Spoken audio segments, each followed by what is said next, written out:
जय श्री राधे। होलिकात्सव, होलिका महोत्सव, जैसा कि आप सभी लोग जानते हैं, 13 मार्च वीरवार के दिन होलिका जो है महोत्सव, होलिका दहन इत्यादि रूपों में, विशेषकर उत्तर भारत में इसका मनाने का प्रचलन बहुत जोरों शोरों पर रहता है। इसमें ऐसा ये पर्व माना गया है कि आनंद के सरोवर में डूब करके आपसी वैमनस्यता को भुला करके प्रेम और सौहार्द के साथ इन प्रक्रियाओं को पूरा करें। अब होलिका दहन की प्रक्रिया तो क्या है, 10:36 प्रातःकाल, फिर से सुन लें, 10:36 10:36 प्रातः काल भद्रा का प्रारंभ हो जाएगा और रात्रि में 11:27, तो 11:27 को अगर रेलवे टाइम स्टैंडर्ड टाइम से समझेंगे तो 11, 12, 23 और 27 मतलब रात के 11:27 तक भद्रा रहेगी, सुबह 10:36 से। अब भद्रा के बारे में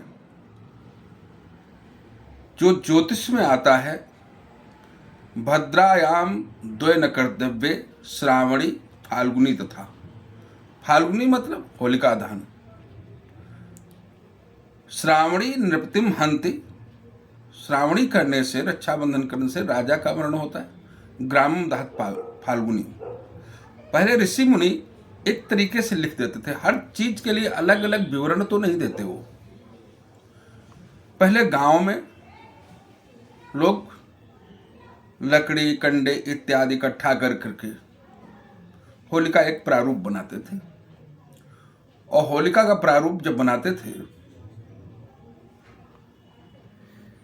तो उसमें यह था कि जब तक भद्रा रहेगी उस काल तक, मतलब 11-23 तक होलिका दहन की प्रक्रिया नहीं करेंगे।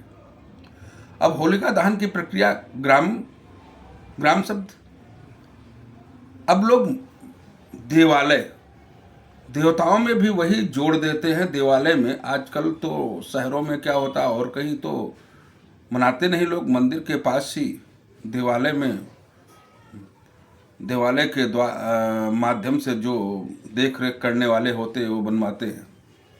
देवालय में क्या है, देवालय में सारे देवताओं का निवास माना गया है, और जब सारे देवताओं का निवास माना गया है तो वहां पर होली के पहले भी एक अग्नि, मैंने पहले वीडियो में बना रखा है, एक अग्नि यज्ञ माना गया है। ये होलिका दहन वाला प्रसंग बाद में आया, तो उसमें जो है मंगलम भगवान विष्णु और नास्ते सब अमंगलम, जहां पर नारायण साक्षात खड़े हैं, नारायण साक्षात विद्यमान अगर नहीं मानते हो तो प्रार्थना क्यों करते हो, सामने क्यों आते हो, देखते क्यों हो, दंडवत प्रणाम क्यों करते हो। और साक्षात जब नारायण बैठे हैं तो ये भद्रा जैसी चीजें क्या अमंगल वहां कर सकती है, तो बहुत निचले स्तर के दायरे की बात है। तो इसलिए वहां पर ये दोष सब देवालयों में, धार्मिक स्थानों में, तीर्थों में ये सब प्रभावी नहीं होते। अब भद्रा का ये प्रारूप आपके समझ में आ गया होगा। अब ठीक है, जो लोग होली पूजन करना चाहते हैं, जिनके यहाँ होली पूजने का विधान है, वो गृहस्थ लोग 10:36 के पहले पहले होलिका पूजन कर लें, क्योंकि वो होलिका ही पूजन करते हैं। तो होलिका हिरण्याकश्यप की बहन, अग्नि स्नान नित्यकृत उसकी प्रक्रिया थी। हिरण्याकश्यप नारायण से वैर रखते थे और उनके सबसे छोटे पुत्र, 4 भाई, चौथे भाइयों में 4 भाई थे, चारों में सबसे छोटे प्रहलाद। और प्रहलाद जो है नारायण के परम भक्त।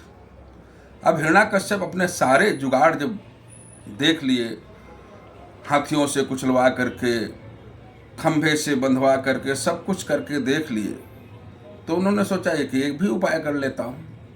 हमारी बहन तो अग्नि में स्नान करती ही है और अग्नि में ये तो जलेगी नहीं, प्रहलाद को गोदी में लेकर के बैठ जाएगी तो प्रहलाद जल जाएंगे और ये जो रोज रोज का टेंशन है ये समाप्त हो जाएगा।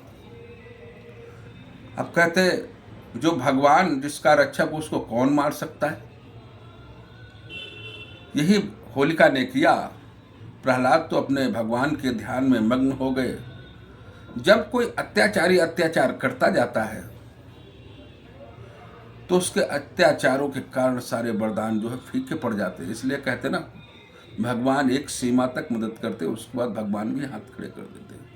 होलिका भस्म हो गई और प्रहलाद को ऐसे लगा जैसे फूलों की सेक पर पे हम बैठे हुए हैं। प्रहलाद की माँ आई और गोदी में उठाया और देखा कहीं कुछ लगा तो नहीं। प्रहलाद ने कहा कुछ नहीं, हमको तो ऐसे लगा जैसे मैं बहुत ठंडी बर्फ के बीच में फूलों में बैठा हुआ हूँ। तो ये भगवान जिसको बचाना चाहते ना, अपने भक्तों को अगर बचाना चाहते हैं तो किसी भी तरीके से बचाएंगे। दुर्व्यवहार की जो भावना रखते हो, चाहे जितनी रखते रहें, उसका कुछ नहीं बिगाड़ सकते। यही भावना लेकर के हम भगवान से पूजा और प्रार्थना करते हैं और पूजा और प्रार्थना करने से, ये भाव से हमको होलिका जो प्रज्वलित करते, उसको देखने से, उसके समझने से, उसके प्रक्रियाओं को अपने जीवन में ढालने से, प्रहलाद वाले गुण अपनाने से हमारी दुष्प्रवृत्तियों से, जो दुष्प्रवृत्ति प्रकृति के लोग होते हैं, दुष्ट बुद्धि के जो लोग होते हैं, उनसे हमारा बचाव होता है।